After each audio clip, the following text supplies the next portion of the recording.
Sebastian Bach was born in 1685. And whether or not you're a huge fan of classical music, you've probably heard the name Bach somewhere along the line, and that's not without reason. In his early career, Bach was a court musician, a court composer, first at Weimar and later in Köthen. At Weimar, he was the organist for the court church, the court chapel, and his compositions were mainly keyboard works. He wrote, he completed Die Orgelbuchlein, or Das Orgelbuchlein, which is German for the little organ book. And it's a series of chorale preludes or hymn preludes for organ based on Lutheran chorale tunes and Lutheran hymn tunes. Bach would return throughout his life to the Lutheran chorale tunes or hymn tunes that some of which we still use today as a basis for his compositional output. In Köthen, Bach wrote the first book of the Well-Tempered Clavier, and which is a series of preludes and fugues in every major and minor key. Bach was a master contrapuntist, or a master of counterpoint, which is to say how the different voices in music play off of one another. And these fugues that he writes are still studied by music theory students and composition students today. All music theory classes in college and even in high school are based on the harmonic analysis of Bach's chorales and Bach's writings. And I, in graduate school, took a class called Baroque Counterpoint, which was not so much counterpoint of the Baroque era as it was 100% the study of Bach's counterpoint. We'll talk about one of the preludes and fugues from the Well-Tempered Clavier in just a minute. And before, I want to talk about Bach in 1723, which is really when we associate Bach with church music and his enormous output of music for the church. In 1723, Bach moved to Leipzig, where he was appointed the cantor and the organist at the St. Thomas Church, a Lutheran church in Leipzig. From the time he started in 1723 to December of 1727, Bach had composed a whole 3-year cycle of cantatas, one for every Sunday in the liturgical year, as well as one for every holiday in the liturgical year.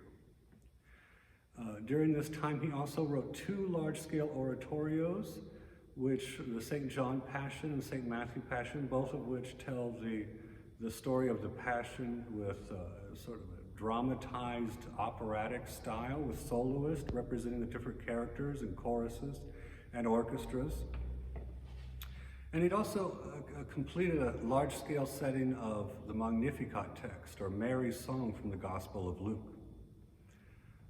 All of these large-scale compositions had orchestras, had soloists, had choirs, and of all the 190 cantatas that Bach wrote, one for every Sunday, don't forget, they all used different instrumentations and different numbers of soloists or different numbers of instrumentalists. And one has to assume that was because it just depended on who was going to be there on Sunday. Church musicians today have to plan around who's going to be at church on which Sunday, and can I have an instrumentalist play this, or can I have somebody play that? And that must have been the reason that he never repeated an instrumentation. Of all the cantatas, well, not all the cantatas, one cantata that includes a tune that I think you'll recognize is Cantata 79, Gott der Herr ist Sohn und Schild, or God the Lord is Son and Shield.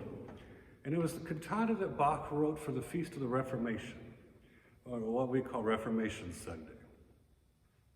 It's based on the German chorale Nun danket alle Gott, which I think you'll recognize.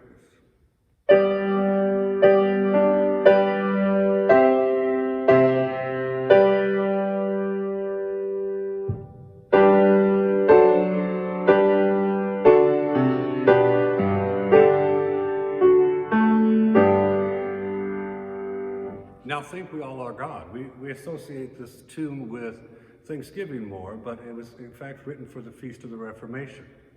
Because of Bach being a master of counterpoint, he takes this elongated chorale that people would recognize, tune and text that people in his congregation would know, And against it, he writes parts for 2 solo horns in G.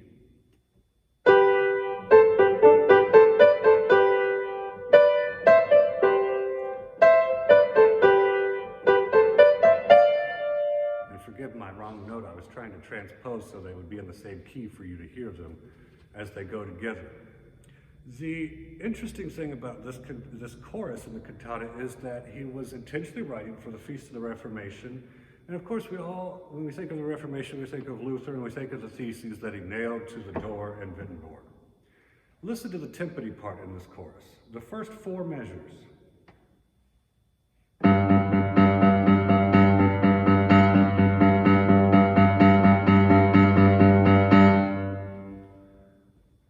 Certainly that had to be a sort of musical joke on Bach's part, imitating the hammering of those theses to the church door in Wittenberg in his cantata for the Feast of the Reformation. Another thing you might recognize in Bach's music is from the St. Matthew Passion, which this is the score for the St. Matthew Passion. All these pages only include the choral parts. This doesn't even include the orchestra parts. So it gives you an idea of the scale of these works that he was writing. See if you recognize this.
You probably recognize that as O Sacred Head Now Wounded, the hymn that we traditionally sing first on Good Friday, the service of Tenebrae.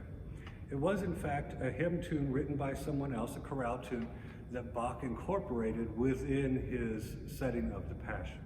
In the description or the comments for this video, you'll find a number of things. You'll find a link to hear the chorus from the cantata for the Reformation. You'll find a link to hear the chorale from the St. Matthew Passion. And you'll also find a video of the Prelude and Fugue in F sharp minor from the Well-Tempered Clavier, Book 2. And the point of this is to help you hear or know what to listen for in this complex counterpoint that Bach is so famous for. We talk a lot about preludes and fugues with Bach. So what is a fugue? A fugue was a pre-existing form that composers used that was very prescribed and very dictated. There were strict rules about how it was done. And essentially, the composer writes a theme, and then the other voices have to repeat that theme. But they don't just repeat it in the same place that the first voice does. They have to repeat it in different keys and at different pitch levels throughout the piece. So I sort of help you guide your ear a little bit. The Prelude and Fugue in F sharp minor, this is the theme. It begins in a sort of a middle voice for the keyboard.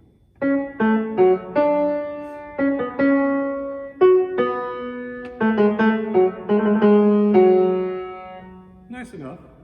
And then we hear the second voice that repeats this, but the second voice doesn't repeat it on the same note, starting on C sharp. The second voice has to repeat it either up a fifth or down a fourth. So we hear this.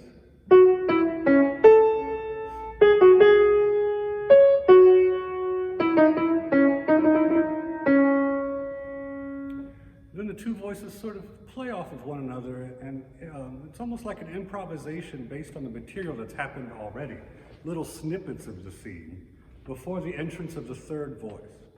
So what I'm going to play for you right now is the first theme, The continuation, the counterpoint, or the secondary voice that Bach adds while the second statement of the theme comes in. And then I'm going to play the little, the portion where the two voices play off of one another for a little bit, but I'm going to drop out those two voices when the third voice finally enters.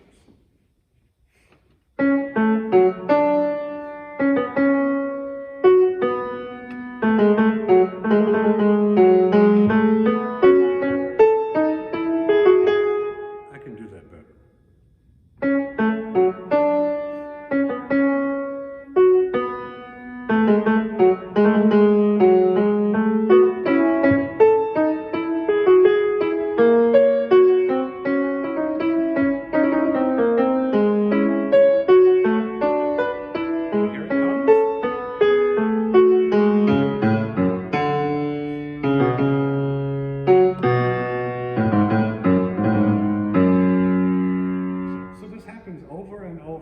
And it changes keys, and the next time you hear, which is almost the C, and it goes through a series of keys that are all very prescribed before the final entrance of the theme in a fugue, which is always back in the original key. So the last entrance here is 1, 2, 3, 4 bars from the end.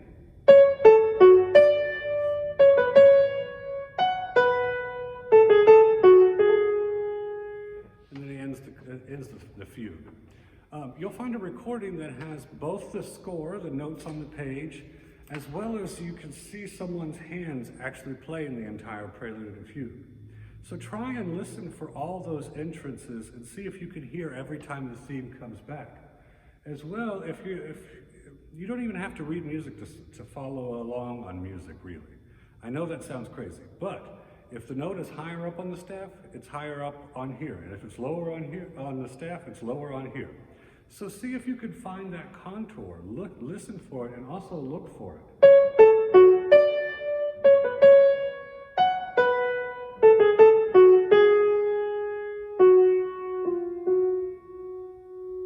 In this prelude and fugue in F sharp minor.